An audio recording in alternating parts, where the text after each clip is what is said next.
Like a lot of us, in my teens, 20s, and into my 30s, I was still comparing myself to other people.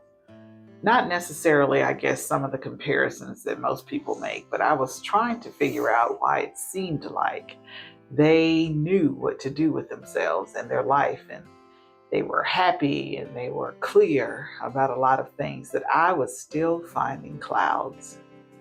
I was lost. I was yearning for something and couldn't necessarily identify what it was.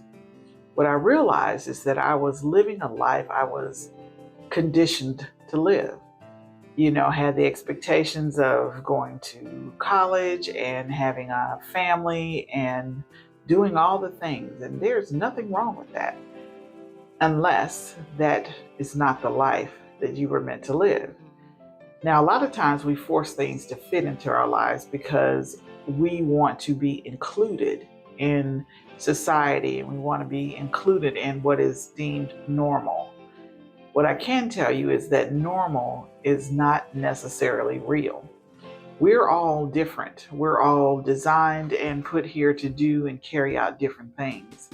And it is up to us. Part of the biggest part of the journey is figuring out what it is. It's up to us to figure that out.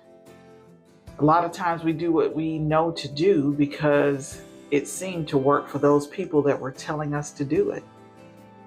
My freedom came when I decided that I needed to explore me.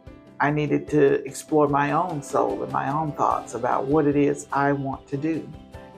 And then I needed to devise a plan to carry out those wants and desires. And owning that I had a right to do so is part of the freedom that came to me when I began the process. But I couldn't do it without healing first.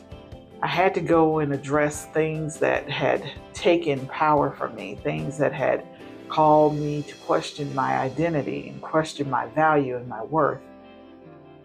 My goal with most of my content and my goal with being here is to help you realize that you have rights to your own life. There's nothing more freeing than doing what you want, doing what you're designed to do, doing what you desire. There's nothing more freeing than that. So start to pursue your life. Dig deep enough to ask yourself the tough questions. Start your healing journey. It's important. Keep going. You have but one life.